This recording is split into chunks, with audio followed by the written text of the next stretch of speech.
শীতে করোনা মারাত্মক রূপ নেয়ার আশঙ্কা, প্রকোপ থেকে রক্ষায় সতর্কতার পরামর্শ বিশেষজ্ঞদের।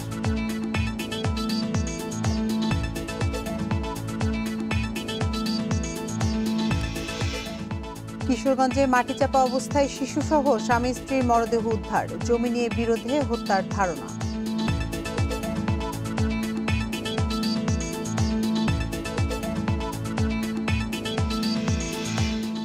সেবা না দিয়ে গ্রাহকদের দালালের কাছে পাঠান বিআরটিএ কর্মকর্তারা, বিপুল টাকা ভাগবাটোয়ারা।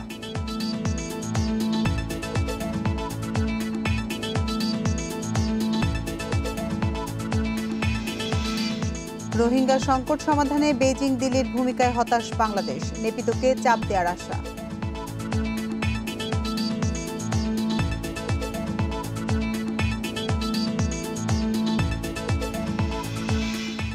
এবং মার্কিন নির্বাচনে পার্থক্য করে দিতে পারে আফ্রো আমেরিকান ভোট, উইসকনসিন ও ফ্লোরিডায় নজর।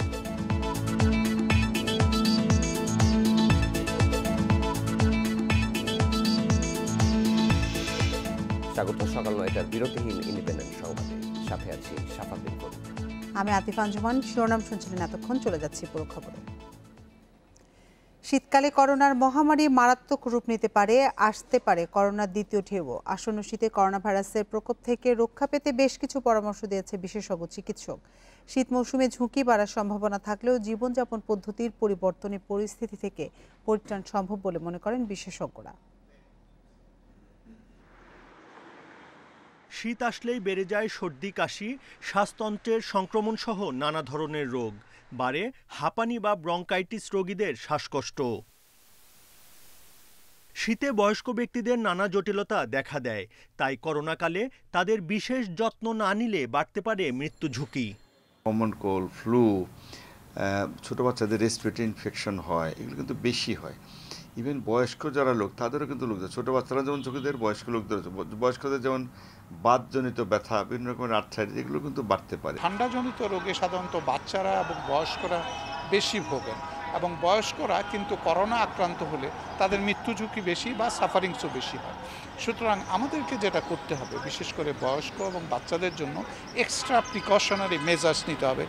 শীতে শরীরের রোগ প্রতিরোধ ক্ষমতা স্বাভাবিক সময়ের চেয়ে কম কাজ করে, তাই ঋতু পরিবর্তনের এই সময়ে খাদ্য গ্রহণ ও জীবনযাপনে বাড়তি যত্নের পরামর্শ দিচ্ছেন চিকিৎসকরা। বয়স্ক যাদের ঝুঁকিটা বেশি, বিশেষ করে যাদের ডায়াবেটিস আছে, উচ্চ রক্তচাপ আছে, স্ট্রোক আছে, ইভেন যারা অন্যান্য রোগে ভোগেন শ্বাসনালীর, যেমন কারো ব্রঙ্কিয়াল অ্যাজমা আছে, ব্রঙ্কাইটিস আছে, এমফাইসিমা আছে, সিওপিডি, তাহলে এগুলো তো বুকের মানে ফুসফুসের রোগ, তাদের কিন্তু নিউমোনিয়া ভ্যাকসিন আরও দ্রুত নেওয়া উচিত। শীতে দরজা জানালা বন্ধ না রেখে আলো বাতাস ঠিকমতো চলাচল করলে করোনা সংক্রমণের ঝুঁকি কিছুটা কমতে পারে বলে মনে করেন বিশেষজ্ঞরা। Buddhadeb Kundu, independent news, Dhaka.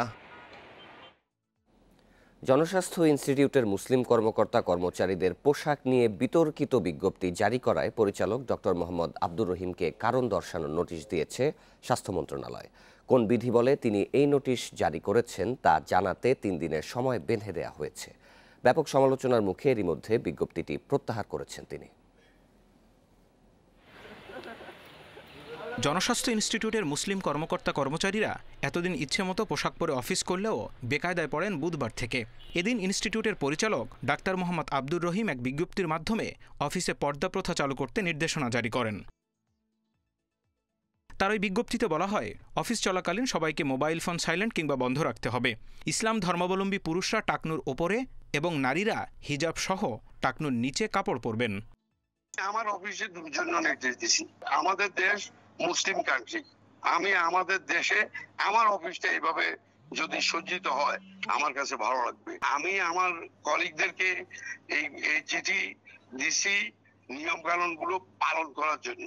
আমি সব দিকে মাথা ঘামাইতে পারি, এইদিকে মাথা ঘামাবো না।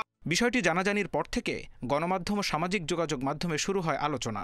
এমন প্রেক্ষাপটে বৃহস্পতিবার জনস্বাস্থ্য ইনস্টিটিউটের পরিচালক ডাক্তার মোহাম্মদ আব্দুর রহিমকে কারণ দর্শানোর নোটিশ দেয় স্বাস্থ্য মন্ত্রণালয়। কোন বিধি বলে এবং কার অনুমতিতে তিনি এই বিজ্ঞপ্তি জারি করেছেন তা আগামী 3 কার্যদিবসের মধ্যে জানাতে বলা হয়েছে। আইপিএইচ এর পরিচালক লিখেছেন যে টাকনুর নিচে কাপড় পরা এবং হিজাব পড়তে হবে অফিসে, এইটা কি স্যার তিনি বলতে পারেন সরকারি নিয়ম অনুযায়ী? এটা তাকে কারণ দর্শানো হয়েছে, জবাব চাওয়া হয়েছে 3 দিনের মধ্যে, 3 কার্য দিবস, এরপরে ব্যবস্থা নিব। ব্যাপক সমালোচনার মুখে পরে বিজ্ঞপ্তিটি প্রত্যাহার ও দুঃখ প্রকাশ করে নতুন বিজ্ঞপ্তি জারি করেন জনস্বাস্থ্য ইনস্টিটিউটের পরিচালক। Zahidul Bashar, independent news, Dhaka. নৌবাহিনীর কর্মকর্তাকে মারধর ও হত্যা চেষ্টার মামলায় ইরফান সেলিম সহ 3 আসামির বিরুদ্ধে শুরু করেছে গোয়েন্দা পুলিশ। বৃহস্পতিবার দুপুরে 3 আসামিকে গোয়েন্দা পুলিশের কাছে হস্তান্তর করে ধানমন্ডি থানা পুলিশ। ইরফান সেলিম সহ রিমান্ড শুরু হওয়া বাকি 2 জন হলেন দেহরক্ষী জাহিদ ও ব্যক্তিগত কর্মকর্তা এবি সিদ্দিকী দীপু। মামলার আরেক আসামি ড্রাইভার মিজানের একদিনের রিমান্ড শেষে পাঠানো হয়েছে কারাগারে। বুধবার ইরফান সেলিম ও তার দেহরক্ষী জাহিদকে 3 দিন করে রিমান্ড মঞ্জুর করে আদালত। পরে বিকেলের দিকে তাদের ধানমন্ডি থানায় নিয়ে যাওয়া হয়। এছাড়াও ইরফান সেলিমের বিরুদ্ধে ধানমন্ডি থানায় দায়ের করা মামলাটি ঢাকা মহানগর গোয়েন্দা পুলিশের কাছে হস্তান্তর করা হয়। এদিকে অস্ত্র ও মাদক উদ্ধারের ঘটনায় করা আরও 2টি মামলায় ইরফান সেলিমের 7 দিন করে রিমান্ড চাওয়া হবে বলে জানিয়েছে পুলিশ।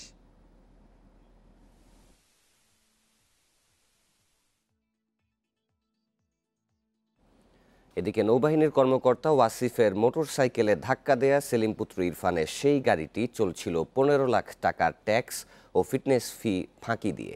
2005 সালের পর হালনাগাদ হয়নি ট্যাক্স টোকেন, ফিটনেস সনদ নেই 2010 সাল থেকে। বিআরটিএ বলছে বিষয়টি খতিয়ে দেখে ব্যবস্থা নেওয়া হবে। এদিকে মারধরের ঘটনায় ইরফানের আরও এক দেহরক্ষীর সম্পৃক্ততা পেয়েছে পুলিশ। সেই সঙ্গে যেই গাড়িটিতে করে ইরফান পালিয়ে যান সেটিও খুঁজছে গোয়েন্দারা।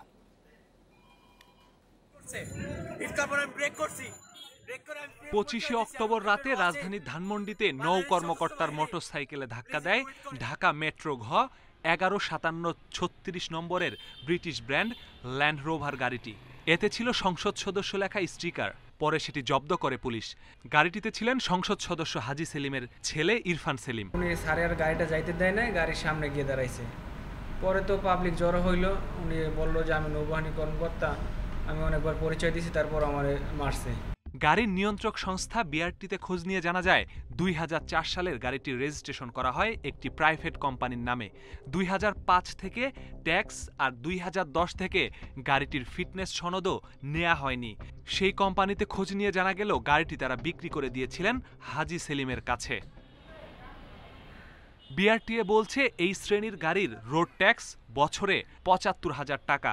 এছাড়া ফিটনেস সনদ হালনাগাদেরও ফি আছে। এত সময়ে ফিটনেস ও ট্যাক্স জরিমানা কমপক্ষে 15 লাখ টাকা। যে কেউ যদি ট্যাক্স টোকেন রেজিস্ট্রেশন না করে, ট্যাক্স টোকেন না করে তার প্রেমিসে রেখে দিলে সেখানে আসলে কিছু করার নেই। নিয়মটা হচ্ছে যে এগুলো ছাড়া যদি রাস্তায় চলে সেক্ষেত্রে, অর্থাৎ এই গাড়িগুলো রাস্তায় যদি চলে এবং আমাদের মোবাইল কোর্টের আওতায় যদি আসে এবং ট্রাফিক পুলিশের আওতায় যদি আসে, অবশ্যই তার বিরুদ্ধে আমরা ব্যবস্থা নেব। গোয়েন্দারা বলছেন সেদিন প্রাডো V8 ইঞ্জিনের আরও একটি গাড়ি ছিল ঘটনাস্থলে, যেটি দিয়ে পালিয়ে যান ইরফান, সেটিও খোঁজা হচ্ছে। সেই সঙ্গে এ মামলায় ইরফানের আরেক দেহরক্ষীর জড়িত থাকার তথ্য পাওয়া গেছে। তাকে ধরতেও অভিযান চলছে। যে এজাহারের যে বিষয়, এটাকে আমরা আমাদের পরিভাষা বলি ফ্যাক্ট ইন ইস্যু। এইটাকে প্রুফ বা ডিসপ্রুভ যাই হোক, এটাকে অন্যান্য ফ্যাক্ট দ্বারা আমাদেরকে এটাকে তদন্ত করতে হয়। তো আমরা আমাদের এজাহারের যে বিষয়গুলো আছে, ওখানে যে বক্তব্যগুলো আছে, সেই বিষয়গুলোকে নিয়ে আমরা তদন্ত করব। সেখানে সেই তদন্তে যে বিষয়গুলো আসবে সকল বিষয়গুলোকে ইনক্লুড করা হবে। এরই মধ্যে ইরফান সহ 3 আসামিকে রিমান্ডে নিয়েছে ডিবি। জিজ্ঞাসাবাদে গুরুত্বপূর্ণ তথ্য পাওয়া যাবে বলেও আশা করছে গোয়েন্দারা। Masudur Rahman, independent news, Dhaka. ঠিকাদার জিকে শামীম সহ নানা আসামির সঙ্গে আঁতাত করে জামিন পাইয়ে দিয়ে অবৈধ সম্পদ অর্জনের অভিযোগে সুপ্রিম কোর্টের ডেপুটি অ্যাটর্নি জেনারেল জান্নাতুল ফেরদৌসী রূপাকে জিজ্ঞাসাবাদের জন্য তলব করেছে দুদক। 4 নভেম্বর সকাল 10টায় তাকে সেগুনবাগিচায় দুদকের প্রধান কার্যালয়ে হাজির হতে বলা হয়েছে। ক্ষমতার অপব্যবহার করে অবৈধ সম্পদ অর্জনকারীর বিরুদ্ধে আইনি ব্যবস্থা নেওয়ার দায়িত্ব দুদকের। সে কারণেই রূপার বিরুদ্ধেও অনুসন্ধান চালানো হচ্ছে। আর এ কাজে নিযুক্ত করা হয়েছে দুদক উপপরিচালক মোহাম্মদ ইব্রাহিমকে। তার স্বাক্ষরেই রূপাকে জিজ্ঞাসাবাদের তলবি নোটিশ পাঠানো হয়।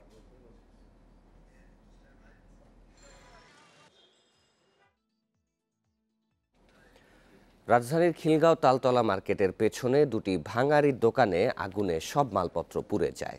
রাত 4:30টার দিকে লাগা এ আগুনে কোনো হতাহতের ঘটনা ঘটেনি।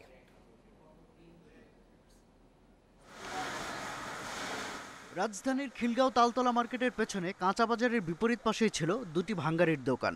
ভোর 4:30টার দিকে মার্কেটের কয়েকজন কর্মচারী আগুন দেখতে পান। শাহজাহান নামের এক ব্যক্তির দোকানের পেছনে আগুনের সূত্রপাত বলে জানান প্রত্যক্ষদর্শীরা। মার্কেটের ওই কোনায় ছিলাম, দেই যে আগুন দাউ দাউ করে উঠতেছে, পরে আমরা হ্যান থেকে দৌড়ে আইছি। আগুনটা 4:25-এর দিকে লাগে, আমরা এখান থেকে আমাদের ফোন পাই, ফোন পেয়ে আমরা আসি, আইসে দেখি যে অনেক এই সাইডটা অনেক পুড়ে গেছে। আগুনে সর্বস্ব হারানোর দাবি করেন অপর দোকানের মালিক। ওই দোকান পুড়ে এসে আমার দোকানে এসে আগুন লাগে, কিন্তু আমার দোকানে তো আমার একটা পাইকারি দোকান, হোলসেলার দোকান ছিল, তো এটার ভিতরে প্রায় 25 থেকে 30 লক্ষ টাকার মাল আছে আমার। সব কিছু ক্ষয়ক্ষতি হয়ে গেছে, কোনো কিছুই নেই। এতে কোনো হতাহতের ঘটনা ঘটেনি দাবি করেন ফায়ার সার্ভিসের কর্মীরা। এখানে তালতলা মার্কেটের পিছনে কাঁচাবাজারের পিছনে ভাঙ্গারির দোকান, ওই শাহজাহানের ভাঙ্গারি দোকান আর কালামের ভাঙ্গারি দোকান। এখানে আগুন লাগে, আগুনের সংবাদ পাই আমরা 4:30 পাশেই একটা সিলিন্ডার দোকান ছিল, এলপিজি গ্যাসের সিলিন্ডার দোকান, প্রায় 300 থেকে 400 সিলিন্ডার ছিল এর ভিতরে। বাইচান্স যদি ওখানে লেগে যায়, এই ভয়ে আসলে মূলত বিশেষ প্রস্তুতি রাখা হয়েছিল। আগুনের কারণ আর ক্ষয়ক্ষতিটা তদন্ত সাপেক্ষে বলা যাবে। এই কর্মকর্তা বলেন, সংবাদ পাওয়ার সঙ্গে সঙ্গে আগুন নেভানোর ব্যবস্থা করায় আশেপাশের বাড়িগুলো ক্ষতিগ্রস্ত হয়নি। শাহাদাত স্বপন, ইন্ডিপেন্ডেন্ট নিউজ, ঢাকা। কিশোরগঞ্জের কটিয়াদীতে বাড়ির পাশে মাটি খুঁড়ে স্বামী স্ত্রী ও তাদের 12 বছরের ছেলের মরদেহ উদ্ধার করা হয়েছে। উপজেলার বনগ্রাম ইউনিয়নের জামশাইদ গ্রামে বৃহস্পতিবার রাতে মরদেহগুলো উদ্ধার করে পুলিশ। নিহতরা হলেন আসাদ মিয়া, তার স্ত্রী পারভিন ও ছেলে লিওন। পুলিশ জানায়, ওই দম্পতির অন্য 2 ছেলে জানায় বুধবার থেকেই নিখোঁজ ছিলেন তারা। পরে বাড়ির পাশে নতুন মাটি ফেলা দেখে সন্দেহ হলে ছেলেরা পুলিশে খবর দেয়। পুলিশ সেখানে গিয়ে মাটি খুঁড়ে পায় মরদেহগুলো। জিজ্ঞাসাবাদের জন্য আটক করা হয় 4 জনকে, তবে তাদের পরিচয় জানায়নি পুলিশ। জেলা পুলিশ সুপার মাশরুকুর রহমান জানান, পারিবারিক কলহের জেরে তাদের হত্যা করা হয়েছে বলে প্রাথমিকভাবে ধারণা করা হচ্ছে। তদন্তের পর জানা যাবে বিস্তারিত।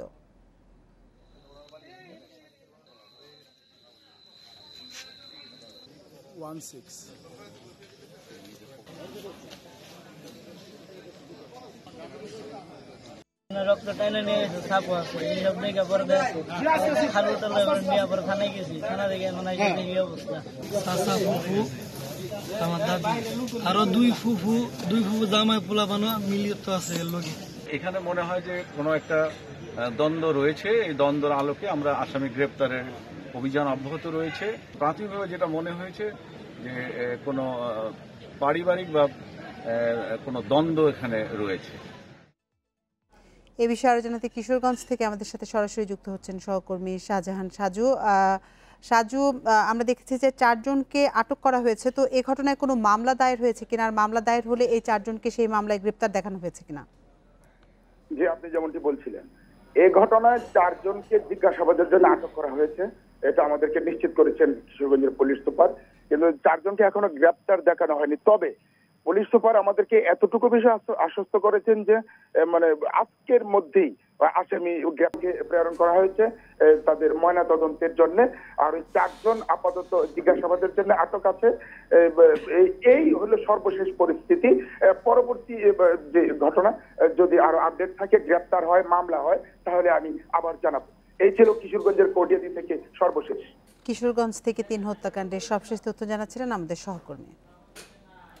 বিআরটিএ কর্মকর্তারা সেবা না দিয়ে গ্রাহকদের পাঠিয়ে দিচ্ছেন অফিসের বাইরে দালালের কাছে।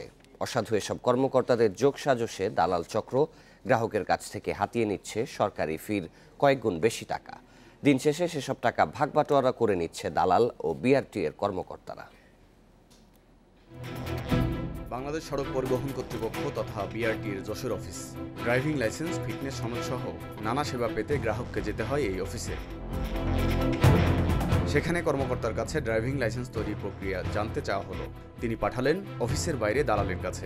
এখানে কি একটু হেল্প পাওয়া যাবে কোথাও? না, এদের নিচে মনে হয় আছে ফটোকপি। আচ্ছা, এরা মনে হয় করে লানারের কোটের ভিতর গেলে হবে। কর্মকর্তার পাঠানো দালালের কাছে সনদ নেওয়ার ব্যাপারে কথাবার্তা শুরু হলো। আমি তো গাড়ি টাড়ি চালাতে পারি না, তো কিভাবে এটা আমার একটা লাইসেন্স মানে ড্রাইভিং লাইসেন্স করবেন পরীক্ষাটা কালকের একটা পরীক্ষার ডেট আছে কালকে ডেটে ঢোকাবেন কীরকম খরচ হতে পারে 10-12 হাজার টাকা শুধু ড্রাইভিং লাইসেন্সই নয় 36,000 টাকার বিনিময়ে লক্কর গাড়িটির ফিটনেস সনদও দিবেন তিনি। গাড়িটার ফিটনেসটা একেবারে অবস্থা খারাপ। গাড়ি কি নিয়ে আসতে হবে? না আনা লাগবে। হ্যাঁ আনা লাগবে। কত টাকা আসবে? আমাদের জাতি হবে না, আপনি করে দেবেন। কথাবার্তা শেষে হাফিজুর রহমানের দাবি অনুযায়ী টাকাও পরিশোধ করা হলো। হাফিজুরের চেয়ে আরও 3 ধাপ এগিয়ে রফিকুল।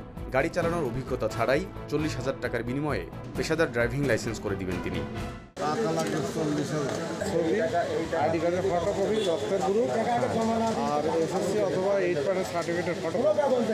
দালালরাই ঘুষের টাকার ভাগ পৌঁছে দিচ্ছে বিআরটি এর এই কর্মকর্তাদের কাছে। এই অফিসে টাকা লেনদেনটা কি ন্যায় না অন্যায়? অফিস তো টাকা লেনদেন অবশ্যই, হ্যাঁ অবশ্যই সে অবশ্যই দায়ী হবে। তদন্ত সাপেক্ষে অবশ্যই সে যদি দোষী সাব্যস্ত হয় আবার ঊর্ধ্বতন কর্তৃপক্ষ আছেন ওনারা ব্যবস্থা নেবেন। এবার আসল পরিচয়ে দালালদের সামনে তালাশ টেপ। সবার কাছে হাজিরা করে ক্ষমা পেলাম আমি আর করবো না। বিআরটি এর কর্মকর্তাদের 1500 টাকা দেওয়া লাগে। এভাবে প্রতিনিয়ত সাধারণ মানুষকে ঠকিয়ে অঢেল সম্পদের মালিক হয়েছেন এসব দালাল শ্রেণীরা। অনিয়ামিন, ইন্ডিপেন্ডেন্ট নিউজ, ঢাকা। এ নিয়ে বিস্তারিত দেখবেন আজ রাত 9:30টায় ইন্ডিপেন্ডেন্ট টেলিভিশনের অনুসন্ধানীমূলক অনুষ্ঠান তালাশে। আজ 12 রবিউল আউয়াল, বিশ্বনবী হজরত মুহাম্মদ সাল্লাল্লাহু আলাইহি সাল্লামের জন্ম ও ওফাত দিবস। সারা বিশ্বের মুসলমানরা এই দিনকে পবিত্র ঈদে মিলাদুন্নবী হিসেবে পালন করেন। বাংলাদেশেও যথাযোগ্য মর্যাদায় দিনটি পালন করছেন ধর্মপ্রাণ মুসলমানরা। দেশব্যাপী নানা আয়োজন করেছে বিভিন্ন ধর্মীয় সংগঠন। এছাড়াও ইসলামিক ফাউন্ডেশনের পক্ষ থেকেও 15 দিনের অনুষ্ঠানের আয়োজন করা হয়েছে। পবিত্র ঈদে মিলাদুন্নবী উপলক্ষে রাজধানীর বিভিন্ন মসজিদে বাদ জুমা থাকছে দোয়া মাহফিল। এছাড়াও দেশের প্রত্যন্ত অঞ্চল ও বিভিন্ন মসজিদে আয়োজন করা হয়েছে বিশেষ দোয়া মাহফিলের। প্রায় 1400 বছর আগে এই দিনে বিশ্বনবী হজরত মুহাম্মদ সাল্লাল্লাহু আলাইহি সাল্লাম জন্মগ্রহণ করেন। আবার 63 বছর বয়সে একই দিনে তিনি মারা যান।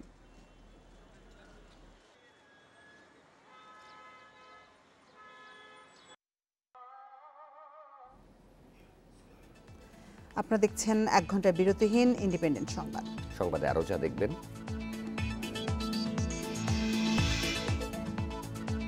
কয়েক দফা বন্যায় বেহাল গ্রামীণ সড়ক, দুর্ভোগে গ্রামাঞ্চলের মানুষ, বরাদ্দ না থাকায় হচ্ছে না সংস্কার।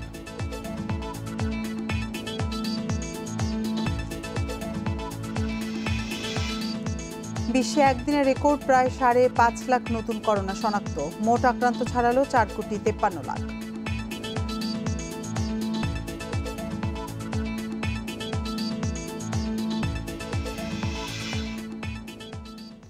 রোহিঙ্গা সংকট সমাধানে বন্ধু দেশের ভূমিকায় হতাশ বাংলাদেশ। এ প্রশ্নে প্রতিবেশী দেশগুলোর পক্ষ থেকে আশ্বাস বা বিবৃতি এলেও কোনো জোরালো ভূমিকা নেই বলে জানিয়েছেন পররাষ্ট্রমন্ত্রী এ কে আব্দুল মোমেন। তিনি বলছেন, ঢাকা এখনও আশা করে মিয়ানমারের উপর চাপ তৈরিতে কড়া পদক্ষেপ নেবে বেইজিং, দিল্লি। আশ্বাসেই থমকে আছে রোহিঙ্গা প্রত্যাবাসন। ঢাকা নেপিদর চুক্তি 3 বছরে 3 বার ঠিক করা হয়েছিল প্রত্যাবাসনের দিনক্ষণ। তবে কোনো রোহিঙ্গাই স্বেচ্ছায় মিয়ানমারে ফিরে যেতে রাজি না হওয়ায় ভেস্তে যায় সেই উদ্যোগ। শুরু থেকেই আন্তর্জাতিক সম্প্রদায় সহ প্রতিবেশী ও বন্ধু দেশ এই সংকটে ঢাকার পাশে থাকার প্রতিশ্রুতি দিয়েছে। তবে মানবিক সহায়তা সংগ্রহে তাদের উদ্যোগী হতে দেখা গেলেও ফেরত পাঠাতে নেই তেমন কোনো ভূমিকা। এ নিয়ে হতাশ বাংলাদেশ। জার্মানি যেমন মায়ানমারে তাদের ইনভেস্টমেন্ট এগুলো আপাতত মরাটোরিয়াম করেছে, বলেছে যে রিপাট্রিয়েশন না হওয়া পর্যন্ত এগুলো বন্ধ থাকবে, পেয়েছি। আর বাকি ক্ষেত্রেই অনেক বক্তব্য শুনি, কিন্তু উল্টো কাজের সময় উল্টো কাজ হয়, কিন্তু কেউ জোর দেন না, চায় না। যাদের আমরা অনেক আশা করেছি যে তারা সার্ভিসটা দেবে, তো সবাই বলে, কিন্তু একটা লোকও তো এখনো যায় না। এদিকে রোহিঙ্গা সংকট দীর্ঘায়িত হওয়ায় ঢাকা সফরে এসে চীনকে তুষেছেন যুক্তরাষ্ট্রের উপপররাষ্ট্রমন্ত্রী স্টিফেন বিগান। এতে আপত্তি জানিয়েছে ঢাকার চীনা দূতাবাস। তবে এমন পাল্টাপাল্টি বক্তব্য থেকে দূরেই থাকতে চায় ঢাকা। এটা তাদের জগরাজাটি, আমরা ওটাতে নাই। আমাদের অনলি লক্ষ্য হচ্ছে যে এই লোকগুলো যত তাড়াতাড়ি যেতে পারে সেটা আমাদের জন্য মঙ্গল, মায়ানমারের জন্য, সারা এলাকার জন্য মঙ্গল। রোহিঙ্গা সংকটের একমাত্র সমাধান প্রত্যাবাসন। এখন সেই প্রশ্নেই জোরালো ভূমিকা রাখতে বন্ধু দেশগুলোর প্রতি আহ্বান জানাচ্ছে বাংলাদেশ। Nafiza Daula, Independent news, Dhaka. নোয়াখালীর বেগমগঞ্জে বিবস্ত্র করে নারী নির্যাতন ও ভিডিও ধারণ করে সামাজিক যোগাযোগ মাধ্যমে ছড়িয়ে দেওয়ার ঘটনায় পুলিশ, স্থানীয় জনপ্রতিনিধি ও প্রশাসনের গাফিলতি ছিল। হাইকোর্টের গঠিত তদন্ত কমিটির প্রতিবেদনে একথা উল্লেখ করে তাদের বিরুদ্ধে শাস্তির সুপারিশ করা হয়েছে। ঘটনার সঙ্গে ওই নারীর স্বামীর সংশ্লিষ্টতাও পেয়েছে কমিটি। বিচারপতি মুজিবুর রহমান মিয়া ও বিচারপতি মহিউদ্দিন শামীমের বেঞ্চ এ প্রতিবেদন জমা দেয়। বেগমগঞ্জে এক নারীকে বিবস্ত্র করে নির্যাতনের ভিডিও ফেসবুক সহ সামাজিক যোগাযোগ মাধ্যমে ছড়িয়ে পড়ে গত 4 অক্টোবর। ঘটনাটি ঘটে এর 32 দিন আগে। ভিডিও ভাইরাল হওয়ার পর মামলা করেন ওই নারী। ঘটনার মূল হোতা দেলোয়ার সহ কয়েকজনকে গ্রেপ্তার করেছে পুলিশ। পরে বিষয়টি হাইকোর্টের নজরে আনেন এক আইনজীবী। ঘটনা তদন্তে একটি কমিটি গঠন করে উচ্চ আদালত। ওই কমিটি বৃহস্পতিবার তদন্ত প্রতিবেদন জমা দেয় হাইকোর্টে। প্রতিবেদনে বেগমগঞ্জ থানার ওসি, এএসপি সার্কেল, স্থানীয় জনপ্রতিনিধির গাফিলতি রয়েছে বলে উল্লেখ করা হয়েছে। নির্যাতিতা নারীর স্বামীও ওই ঘটনায় জড়িত বলছে প্রতিবেদন। এ ঘটনায় জড়িত দেলোয়ার সহ সংশ্লিষ্টদের কঠোর শাস্তি দেয়া হলে নারীর প্রতি সহিংসতা রোধে নজির সৃষ্টি হবে বলে শুনানিতে মন্তব্য করেছেন হাইকোর্ট। আদালত বলেছে, এ ঘটনা মানবতার চরম অবক্ষয়। চৌকিদার, মেম্বার এবং চেয়ারম্যান এবং অফিসার ইনচার্জ অব বেগমগঞ্জ এবং এএসপি অব বেগমগঞ্জ এখানে অবহেলার বিষয়টি এসেছে যে তারা বলেছে যে আমরা ঘটনাটা কিছুই জানি না এবং 32 দিন পর্যন্ত আমরা এই বিষয়ে কিছুই জানতাম না। যখন ভিডিওটা আসছে তখন আমরা জানছি। তো এখানে কমিটি তদন্ত রিপোর্টে যেটা দিয়েছে যে তারা জানে না এই বিষয়টা আসলে অবহেলাটা উঠে এসেছে। সংশ্লিষ্ট ভিডিও ফুটেজটি সামাজিক যোগাযোগ মাধ্যম থেকে সরিয়ে ফেলা হয়েছে বলে হাইকোর্টকে জানান বিটিআরসির আইনজীবী। ফেসবুক এবং ইউটিউবের সাথে যে সবগুলো যে কমিউনিকেশন করে ওটা অলরেডি এটা সে থেকে নামিয়ে রাখা ফেলা হয়েছে। রিপোর্ট থাকলেই হবে না, তাকেও শুনানির সুযোগ দিয়ে তার বিরুদ্ধে ব্যবস্থা নিতে হলে বা তার বিরুদ্ধে কোনো কিছু বলতে হলে তাকে শুনানির সুযোগ দিতে হবে। ন্যাচারাল জাস্টিস যেটা বলি আমরা, ন্যায় বিচার যেটাকে বলতে যাই বা করি, সেই অনুযায়ী কিন্তু যার বিরুদ্ধে কথা থাকবে তাকে শুনতে হবে। ওই ঘটনায় সংশ্লিষ্টদের বিরুদ্ধে বিভাগীয় ব্যবস্থা নেওয়া প্রশ্নে দেয়া রুলের শুনানি হবে 29 নভেম্বর। জান্নাতুল ফেরদাউস তানভি, ইন্ডিপেন্ডেন্ট নিউজ, ঢাকা। সিলেটের বন্দরবাজার পুলিশ ফাঁড়িতে নির্যাতনে রায়হান আহমেদ নিহতের ঘটনায় এএসআই আশেক এলাহিকে 5 দিন ও কনস্টেবল হারুনুর রশিদকে আবারও 3 দিনের রিমান্ড মঞ্জুর করেছে আদালত। বৃহস্পতিবার বিকেলে অতিরিক্ত chief metropolitan magistrate Ziadur Rahman এই আদেশ দেন। এর আগে গতরাতে পুলিশ লাইন্স থেকে এএসআই আশেক এলাহিকে গ্রেপ্তারের পর আদালতে হাজির করে 7 দিনের রিমান্ড আবেদন করেন পিবিআই এর তদন্ত কর্মকর্তা। গত 12 অক্টোবর বন্দরবাজার পুলিশ ফাঁড়ি থেকে আশেক এলাহিকে প্রত্যাহার করে পুলিশ সদর দপ্তর। এদিকে একই মামলায় রিমান্ডে থাকা কনস্টেবল হারুনুর রশিদকে 5 দিনের রিমান্ড শেষে বিকেলে আদালতে তুলে পুনরায় 5 দিনের রিমান্ড আবেদন করা হয়। আদালত তার 3 দিনের রিমান্ড মঞ্জুর করে। গত 10 অক্টোবর রাতে বন্দরবাজার ফাঁড়িতে তুলে নিয়ে নির্যাতন করা হয় রায়হানকে। পরদিন তিনি মারা যান। 12 অক্টোবর ফাঁড়ির ইনচার্জের দায়িত্বে থাকা এসআই আকবর হোসেন ভূঁইয়া সহ 4 জনকে বরখাস্ত ও 3 জনকে প্রত্যাহার করা হয়। 13 অক্টোবর আকবর পুলিশি হেফাজত থেকে পালিয়ে যান।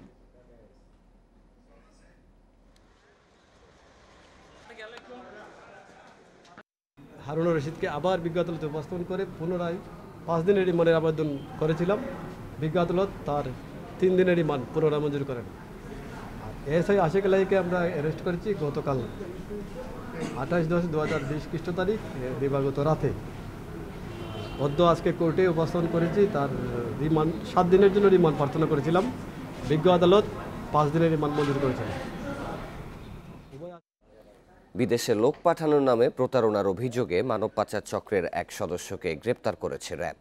সন্ধ্যায় রাজধানীর পল্টন এলাকার আফিফ ইন্টারন্যাশনালের অফিসে অভিযান চালায় র্যাবের নির্বাহী ম্যাজিস্ট্রেট পলাশ কুমার বসু। প্রতিষ্ঠানটির মালিক জসিম উদ্দিন পলাতক থাকলেও এ সময় আটক করা হয় ম্যানেজার আশরাফুল আলমকে। দালালের মাধ্যমে লোক সংগ্রহ করে ভিয়েতনামে পাঠিয়ে কাজ না দেওয়ার অভিযোগ ভুক্তভোগীদের। র্যাব বলছে চক্রটি দীর্ঘদিন ধরে ভিয়েতনাম, কাতার সহ বিভিন্ন দেশে লোক পাঠানোর নামে প্রতারণা করে আসছিল। জনপ্রতি হাতিয়ে নিচ্ছে 4 থেকে 5 লাখ টাকা। প্রতারণার অভিযোগে প্রতিষ্ঠানটির মালিক ও ম্যানেজারের বিরুদ্ধে মানব পাচার আইনে মামলা করার কথা জানিয়েছে র্যাব। এছাড়া সিলগালা করা হয়েছে আফিফ ইন্টারন্যাশনাল নামের প্রতিষ্ঠানটি।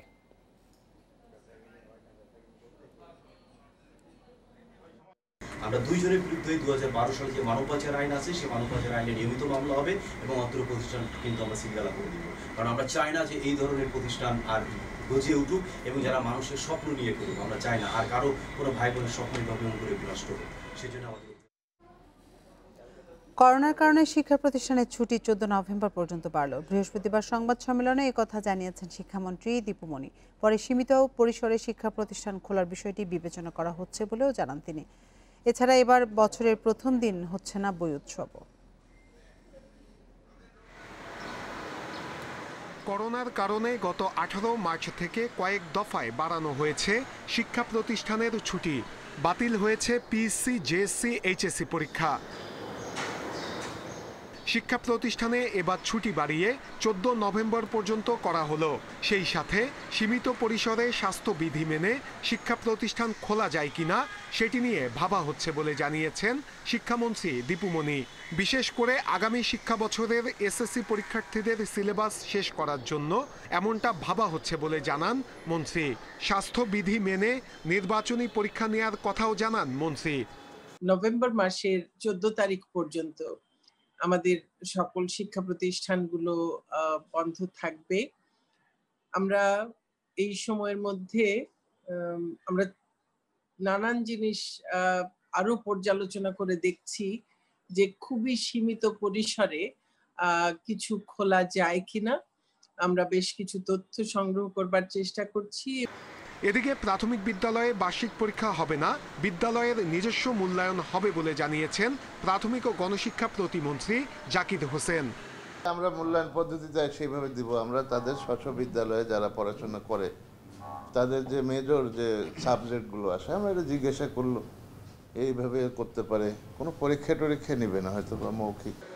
অভিভাবক এবং শিক্ষার্থীরা বলছেন শুধু এসএসসি পরীক্ষার্থীদের জন্য প্রতিষ্ঠান খোলা হলে স্বাস্থ্যবিধি মেনে ক্লাস করা সম্ভব। আমরা আমাদের পরীক্ষা আরো ভালোভাবে দিতে পারবো, আমরা এতে ভালো করে পড়াশোনা করতে পারবো এবং ঠিকমতো পরীক্ষা দিতে পারবো। পড়তে আসে স্কুলে, তাইলে স্বাস্থ্যবিধি মেনে এটা চলবে। প্রতিষ্ঠান কর্তৃপক্ষ বলছে স্বাস্থ্যবিধি মেনে ক্লাস করানোর প্রস্তুতি নেওয়া আছে। সকল শিক্ষার্থীদের জন্য না করে শুধুমাত্র এসএসসি পরীক্ষার্থীদের জন্য সেকশন ভিত্তিক স্কুল খুলে দেওয়া যেতে পারে। সেই সঙ্গে আগামী বছরের এইচএসসি পরীক্ষার্থীদের স্বাস্থ্যবিধি মেনে ক্লাসে আনার বিষয়ে ভাবছে মন্ত্রণালয়। নূরে আলম, ইন্ডিপেন্ডেন্ট নিউজ, ঢাকা। কয়েক দফা বন্যায় বেহাল অনেক গ্রামীণ সড়ক। কোথাও তৈরি হয়েছে ভাঙাচোরা অবস্থা, কোথাও তৈরি হয়েছে খানাখন্দ। এতে চলাফেরায় দুর্ভোগে পড়তে হচ্ছে গ্রামাঞ্চলের মানুষকে।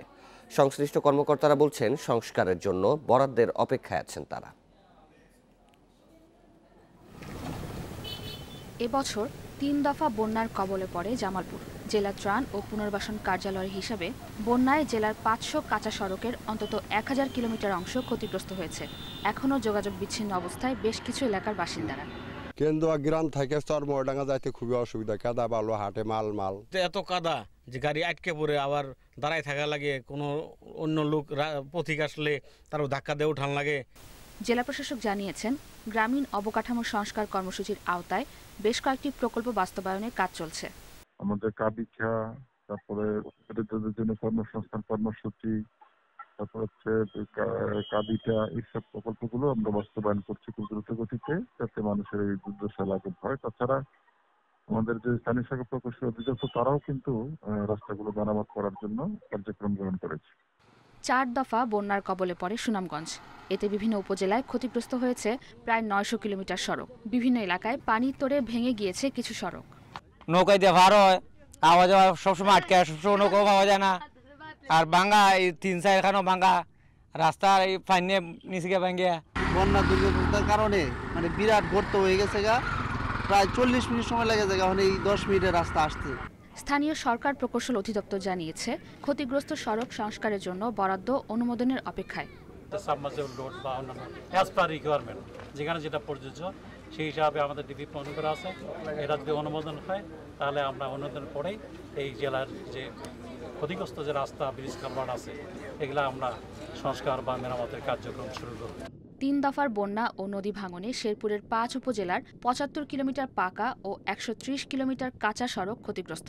এতে পণ্য আনা নেয়া ও যাতায়াতের ভোগান্তিতে স্থানীয়রা। সড়ক বিভাগ জানিয়েছে, ক্ষতিগ্রস্ত সড়কের তালিকা করা হয়েছে, চাওয়া হবে বরাদ্দ। মেহরিন জাহান, ইন্ডিপেন্ডেন্ট নিউজ ডেস্ক।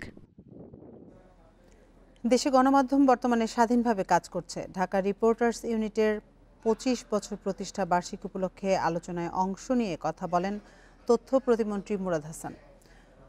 বৃহস্পতিবার রাজধানীর ডিপ্লোমা ইঞ্জিনিয়ার্স ইনস্টিটিউটে দিনব্যাপী এই আয়োজনের প্রথম সেশনের প্রধান অতিথি হিসেবে উপস্থিত ছিলেন মৎস্য ও প্রাণী সম্পদ মন্ত্রী শমা রেজাউল করিম। দ্বিতীয় সেশনে ভার্চুয়াল লাইভে উপস্থিত ছিলেন তথ্য প্রতিমন্ত্রী মুরাদ হাসান। গণমাধ্যমকে বস্তুনিষ্ঠ সংবাদ পরিবেশনের আহ্বান জানিয়ে তিনি বলেন, অন্যায় অনিয়ম তুলে ধরে গণমাধ্যম সরকারের উন্নয়নমূলক কাজকে এগিয়ে নিচ্ছে। যারা নিয়মিত রাষ্ট্রবিরোধী কর্মকাণ্ড ও মিথ্যা সংবাদ পরিবেশন করছে, গণমাধ্যম আইন শুধু তাদের জন্য। অনুষ্ঠানে ঢাকা রিপোর্টার্স ইউনিটির নেতারা ছাড়াও সাংবাদিকদের বিভিন্ন সংগঠনের নেতারা উপস্থিত ছিলেন।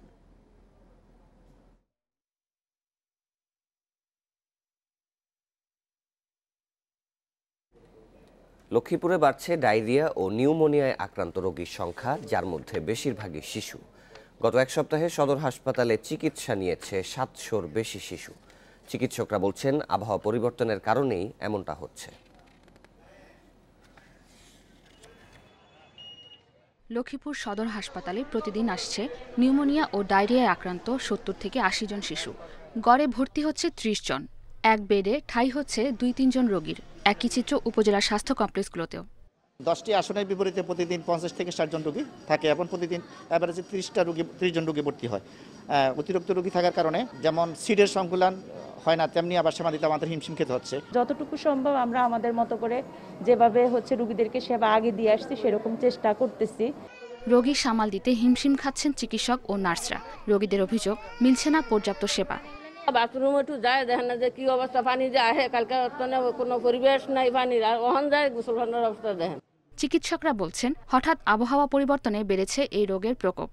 এই শীতের আগে দিয়ে আমাদের ঠান্ডাজনিত যে রোগগুলো আছে, ব্রঙ্কিওলাইটিস, অ্যাজমা, নিউমোনিয়া, এগুলোরও বেশি রোগী আমরা পাচ্ছি, বেড়ে গিয়েছে এখন। সাথে আমাদের মাথায় করোনার ব্যাপারটাও আছে। তো এই রোগীগুলো আমরা চিকিৎসা দিচ্ছি এবং মোটামুটি এখানে ভালো চিকিৎসা পাচ্ছে রোগীরা। যদিও আসলে আমাদের বেডের চেয়ে রোগীর সংখ্যা বেশি, যে কারণে অনেক ক্ষেত্রে হয়তো রোগীরা সিট দেওয়া সম্ভব হচ্ছে না, ফ্লোরে থাকছে রোগীদের, সেখানে কিছু অসন্তুষ্টি আছে। কমন ওষুধগুলো সব রোগীরাই এখন পাচ্ছে এবং এই ব্যাপারে আতঙ্কিত হওয়ার তেমন কোনো কারণ নাই, কারণ চিকিৎসা তো রয়েছে, চিকিৎসক রয়েছে, হসপিটাল রয়েছে। আমরা চেষ্টা করব যারা রোগী তারা যেন সুস্থ থাকে। শিশু ও বয়স্কদের প্রতি বাড়তি যত্ন নেওয়ার পরামর্শ দিচ্ছেন চিকিৎসকরা।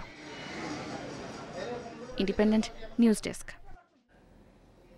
লক্ষ্মীপুরে ডায়রিয়া এবং নিউমোনিয়া আক্রান্ত রোগীর সংখ্যা বাড়ছে। এই বিষয়ে আরও বিস্তারিত জানাতে লক্ষ্মীপুর থেকে যুক্ত হবেন সহকর্মী আব্বাস হোসেন। আব্বাস, যেমনটি বলা হচ্ছিল যে রোগীর সংখ্যা বাড়ছে ডায়রিয়া এবং নিউমোনিয়া রোগীর, তো শিশু এবং যারা প্রাপ্তবয়স্ক তাদেরকে যত্ন নেওয়ার ক্ষেত্রে হাসপাতাল কি যথাযথ ভূমিকা পালন করছে কিনা বিস্তারিত জানাবেন।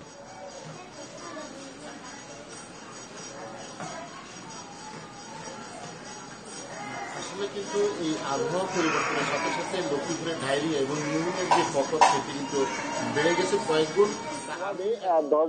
10টি বেড রয়েছে, 10টি বেডে কিন্তু 10 জন রোগী চিকিৎসা নেওয়ার কথা, কিন্তু এখানে এখন আমরা যেটা দেখতে পাচ্ছি এখানে প্রায় 40 থেকে 60 জন রোগী কিন্তু চিকিৎসা নিচ্ছে। প্রতিটি বেডে 2 থেকে 3 জন করে রোগী ভর্তি রয়েছে, পাশাপাশি ফ্লোরও ভর্তি রয়েছে। একই অবস্থা কিন্তু অন্যান্য উপজেলা যে স্বাস্থ্য কমপ্লেক্স গুলো সেগুলোর মধ্যেও কিন্তু একই অবস্থা রয়েছে।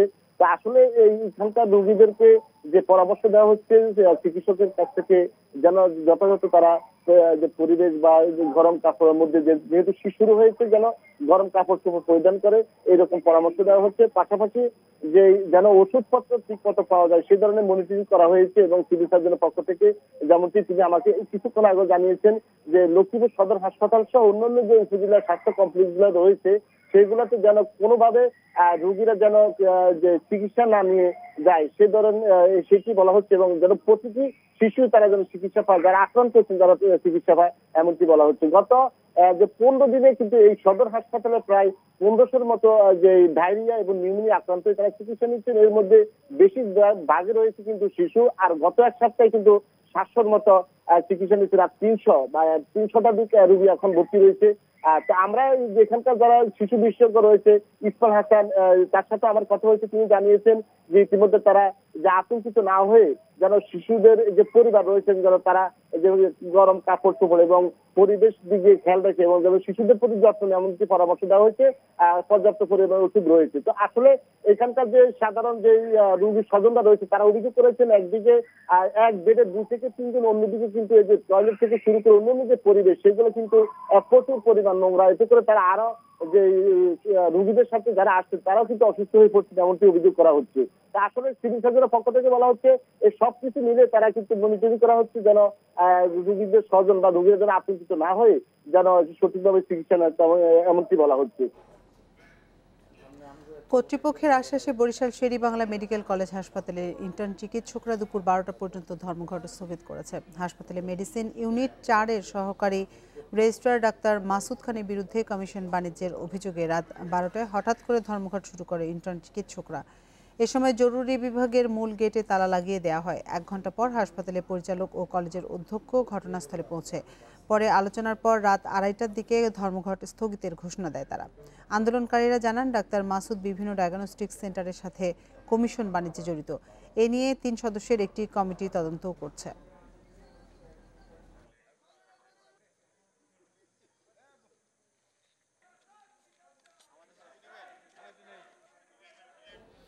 দাম বেঁধে দেয়ার 2 সপ্তাহ পার হলেও 35 টাকায় মিলছে না আলু।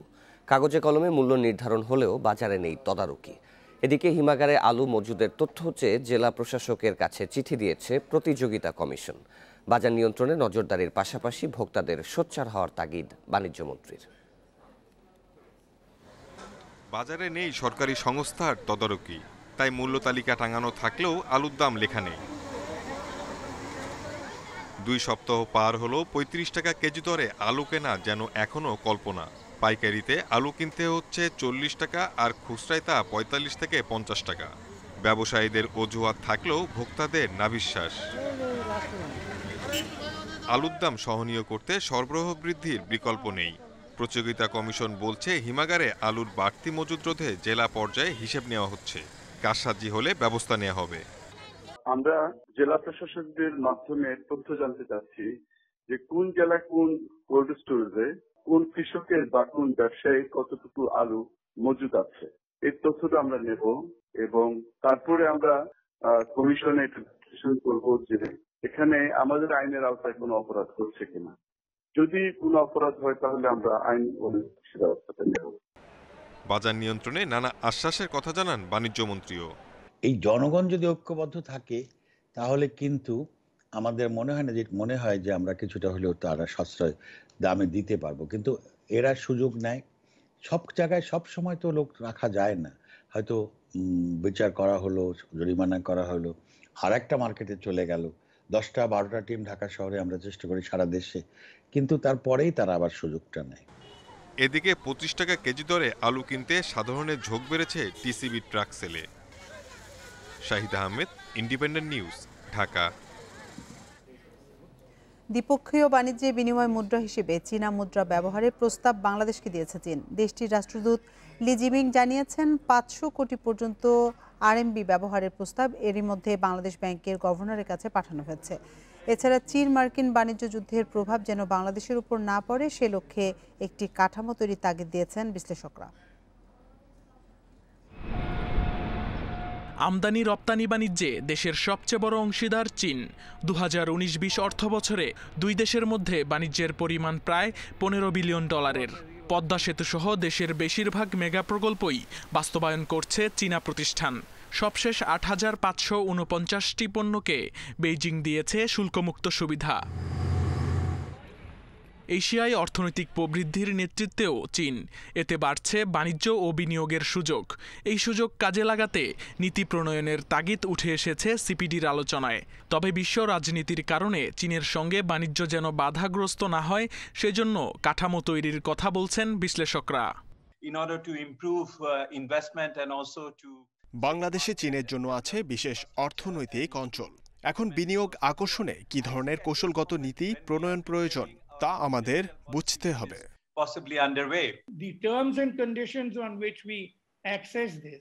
আগামী বছরগুলোতে চীনের ব্যবসা বিনিয়োগের পরিধি বাড়বে। তাই বাংলাদেশের চীনা বিনিয়োগের ধারা অব্যাহত রাখতে গবেষণার মাধ্যমে বিভিন্ন নতুন খাত খুঁজে বের করতে হবে।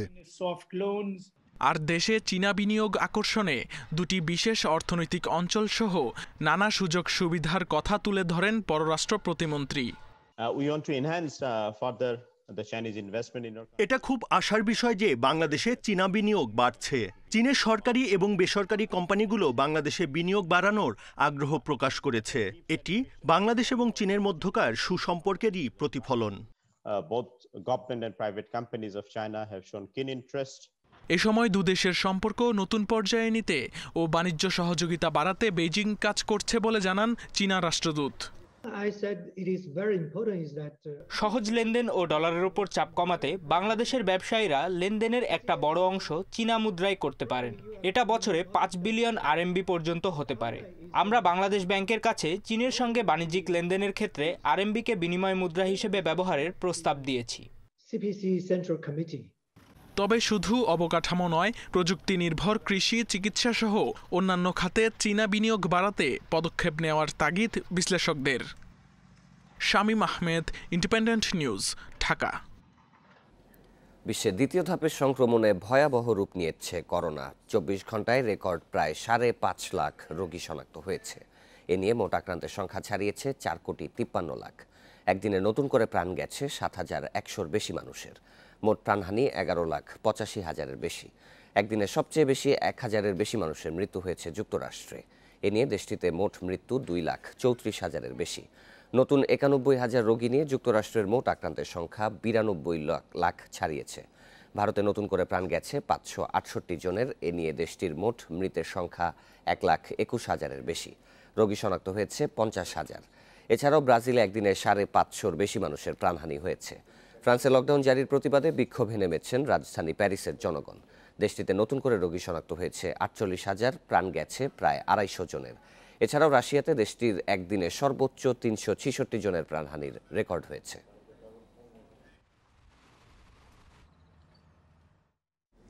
মার্কিন নির্বাচনে এবার উইসকনসিন ও ফ্লোরিডার মতো নির্বাচনী রণক্ষেত্রগুলোতে পার্থক্য করে দিতে পারে African American vote. Pew research সেন্টারে গবেষণা বলছে প্রতি 3 জন সম্ভাব্য কৃষ্ণাঙ্গ ভোটারে 1 জন বাস করছেন ভাসমান রাজ্যগুলোতে।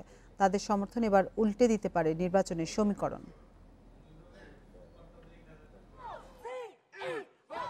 কয়েক বছর ধরেই যুক্তরাষ্ট্রের আফ্রিকান আমেরিকানরা ডেমোক্রেটিক দলের সমর্থক। তবে সম্প্রতি বেশ পরিবর্তন এসেছে এই রীতিতে, যা চোখে পড়ে বারাক ওবামার বিদায়ের বছরে। 3 নভেম্বরের ভোটে তাই ডেমোক্রেট শিবিরে চিন্তার ভাঁজ ফেলেছে এই 3 কোটি সম্ভাব্য কৃষ্ণাঙ্গ ভোট। পিউ রিসার্চ সেন্টার বলছে যুক্তরাষ্ট্রের সম্ভাব্য কৃষ্ণাঙ্গ ভোটারদের 34% নির্বাচনী রণক্ষেত্রগুলোতে। এর মধ্যে জর্জিয়ায় 24 লাখ, নর্থ ক্যারোলাইনায় 17 লাখ, ফ্লোরিডায় 22 লাখ, মিশিগান, ওহিও ও পেনসিলভানিয়াতে 10 লাখ, উইসকনসিনে 3 লাখ, আরিজোনাতে 2 লাখ এবং আইওয়াতে 1 লাখ। ধারণা করা হচ্ছে এবারের নির্বাচনের ফল অনেকটাই নির্ভর করবে এই রাজ্যগুলোর উপর। গত নির্বাচনের তথ্য বলছে যুক্তরাষ্ট্রে তরুণ কৃষ্ণাঙ্গ ভোটার উল্লেখযোগ্য হারে বেড়েছে, কিন্তু তাদের একটি বড় অংশ ডেমোক্রেট সমর্থক নন। প্রাইমারিতেও তরুণ কৃষ্ণাঙ্গদের সমর্থন ছিল ডেমোক্রেট বাইডেনের প্রতিদ্বন্দ্বী বার্নি স্যান্ডার্সের প্রতি। এরপরেও জনমত জরিপে প্রতি 10 জনে 9 জন কৃষ্ণাঙ্গ তরুণী বলেছেন তারা ট্রাম্পকে ভোট দেবেন না। ট্রাম্প প্রশাসনের উপর ওঠা বর্ণবাদের অভিযোগ সম্প্রতি যুক্তরাষ্ট্রের বিভিন্ন রাজ্যে কৃষ্ণাঙ্গদের মধ্যে আস্থা সংকট তৈরি করেছে। তার উপর করোনায় আক্রান্ত কৃষ্ণাঙ্গদের প্রতি 1000-এ 1 জনের মৃত্যু ও তাদের দ্বিগুণ হারে কাজ হারানোর প্রতিফলন ব্যালটে দেখা যেতে পারে। Ashiq Hossain, independent news. ফ্রান্সের নিস শহরে গির্জায় ছুরি হামলায় নারীসহ 3 জন নিহত হওয়ার মধ্যেই আরও 2টি হামলা হয়েছে। একটি হয়েছে ফ্রান্সের আভিনিউ শহরের কাছে, অপরটি সৌদি আরবের ফরাসি কনসুলেটে।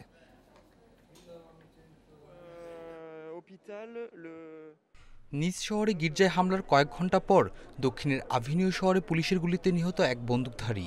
দেশটির গণমাধ্যম বলছে ওই ব্যক্তি পথচারী ও পুলিশের উপর চড়াও হওয়ার চেষ্টা করছিলেন। এছাড়া লিউ শহরে গ্রেপ্তার হয়েছেন আফগানিস্তানের এক নাগরিক। গোয়েন্দারা বলছেন ছুরি হামলার পরিকল্পনা করছিলেন 20 বছর বয়সী ওই তরুণ। ছুরি হামলা হয়েছে সৌদি আরবের জেদ্দার ফরাসি কনসুলেটেও। এতে এক নিরাপত্তারক্ষী আহত হয়েছেন, আটক হয়েছেন হামলাকারী। হামলার পর ফ্রান্স জুড়ে জোরদার করা হয়েছে নিরাপত্তা, মোতায়েন হয়েছে বাড়তি 4000 সেনা। আরেকবার যদি আক্রান্ত হই তবে সেটা হবে আমাদের মূল্যবোধের উপর হামলা, আমাদের স্বাধীনতার উপর হামলা। সে আশঙ্কা থেকেই বলছি, ফ্রান্সের মাটিতে সন্ত্রাসের কোনো জায়গা নেই, এমন ঘটনা আর ঘটতে দেয়া হবে না।